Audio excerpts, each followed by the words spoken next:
قرآني نبض حياتي، قرآني طهر ذاتي، قرآني عصمة أمري، قرآني طوق نجاتي. قرآني نبض حياتي، قرآني طهر ذاتي، قرآني عصمة أمري، قرآني طوق نجاتي. آيات الله حمتني غمرتني بالبركات. Thanks so much, Lana. Lots of insightful things that I'm learning.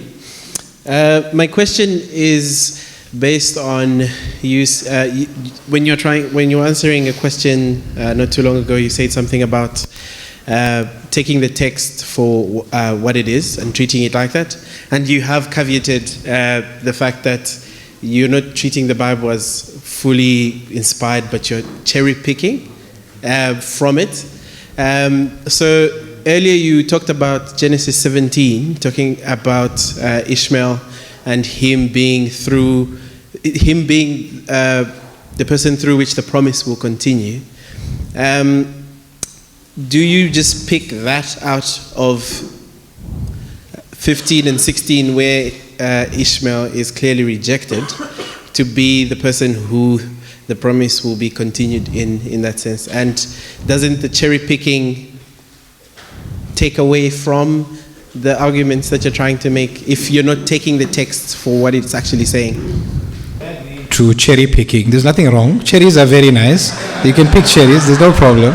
So that out of the way, I just want to say that we take the text for what it is, and I'll explain to you how taking the text for what it is leads you to understanding who that prophecy is about. This text, if you read the documentary Hypothesis, it was written by a certain author, probably living in the Southern Kingdom or maybe in the Northern Kingdom, when we see the sort of biases he has. So he paints Esau in a bad light. He paints the Ammonites, the Moabites, the Canaanites, all of the people that are not with Israel, he paints them in a bad light.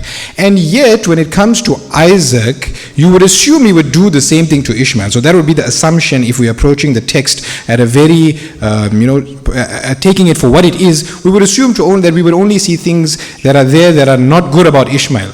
But the fact that we find Genesis 17 in a text that is supposed to be a polemic against the Israelites, and we find in there the story of Ishmael, and God says he will make him a goy gadol. This is known as the principle of dissimilarity. Why would this be transmitted unless it was so true that they could never ever deny it? Otherwise they would have taken it out. They would have put in bad stories like what they did for all of the other people that were not there. The mere fact that it's there tells you it's more likely to be authentic than any other thing that is there, number one. Number two, if we don't take this to be about the Prophet Muhammad, peace be upon him, then we have an issue, because the prophecy will not be fulfilled in Genesis 15, where no single seed from Abraham ever ruled autonomously from the Wadi right until the Euphrates completely. It was only the Prophet Muhammad, peace be upon him.